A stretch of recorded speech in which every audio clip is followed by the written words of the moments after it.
surga mulia ku pasti senang memuji-Mu Yesus di dalam terang. Nyanyianku ini tetap terdengar, kasihku padamu semakin besar.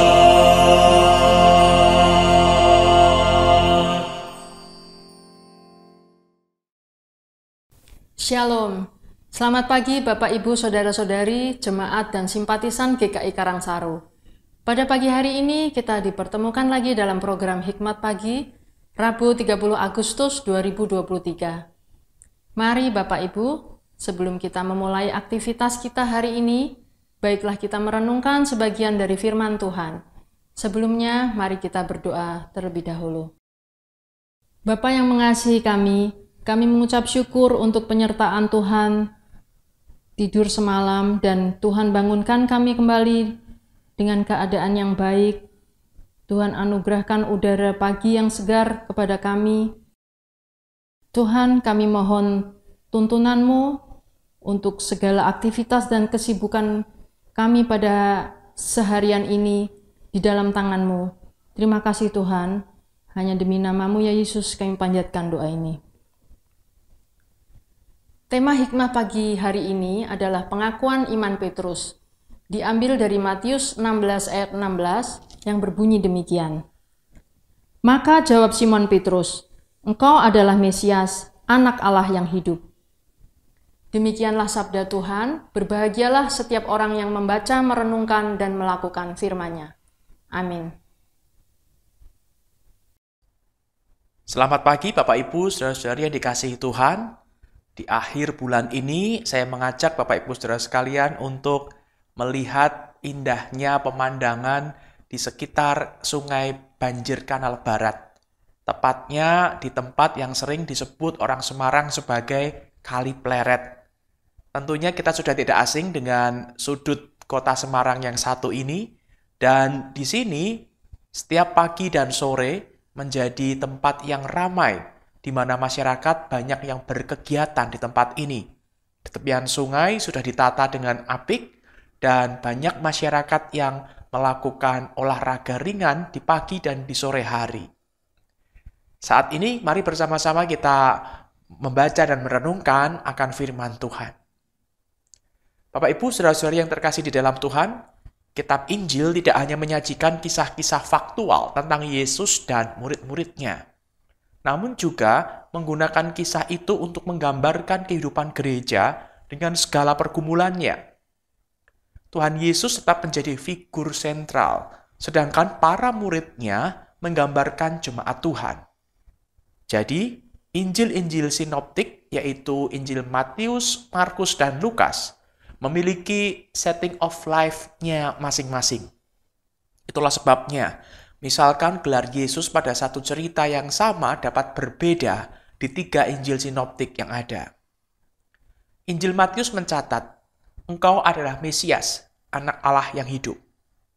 Namun catatan Markus lebih singkat, "Engkau adalah Mesias." Dan Injil Lukas pun demikian, Mesias dari Allah. Jelaslah bahwa Injil Matius memberi catatan yang lebih panjang, dan berpijak pada catatan tersebut, kita akan memperhatikan pengakuan iman Petrus. Dalam Injil Matius, kisah pengakuan iman Petrus menjadi langkah awal perjalanan Yesus Kristus menuju ke Yerusalem. Sesudah ia berkeliling di kawasan sebelah luar Galilea yang mayoritas penduduknya non-Yahudi, bukan orang Yahudi. Di kawasan kafir ini, umat Allah harus menyatakan dengan tegas pengakuan imannya. Satu pengakuan iman yang bukan menurut kata orang, melainkan menurut para murid sendiri. Setelah mereka hidup bersama dengan Tuhan Yesus selama sekian tahun lamanya.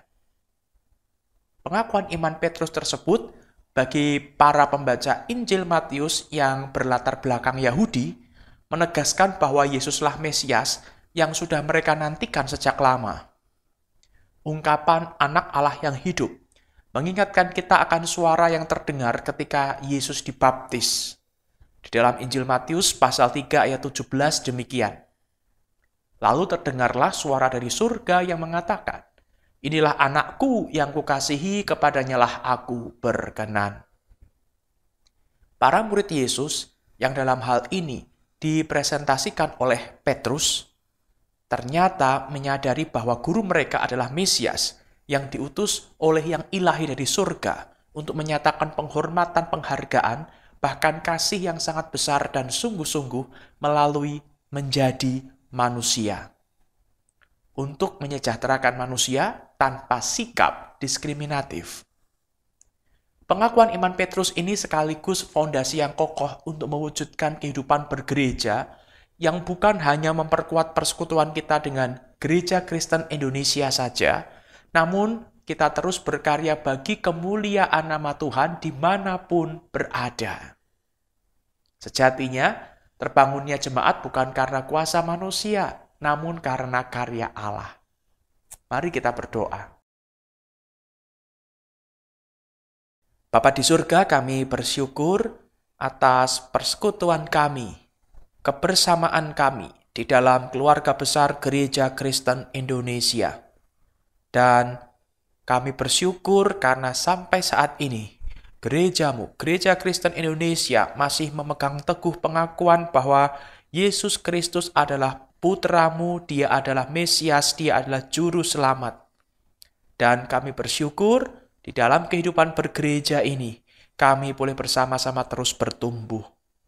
Kami berdoa untuk Sinode GKI, kiranya Tuhan berkati akan setiap anggota yang ada, gereja-gereja yang ada, supaya dapat terus bertumbuh, mengenal Kristus, semakin serupa Kristus, sehingga nama Tuhan dipermuliakan. Terima kasih atas segala berkat-Mu ya Bapa. Kami akan memulai kegiatan kami hari ini, kiranya Roh-Mu yang kudus menyertai kami dalam setiap apa yang kami pikirkan, katakan, dan lakukan. Di dalam nama Tuhan Yesus kami berdoa. Amin. Selamat pagi, selamat berkarya. Tuhan memberkati.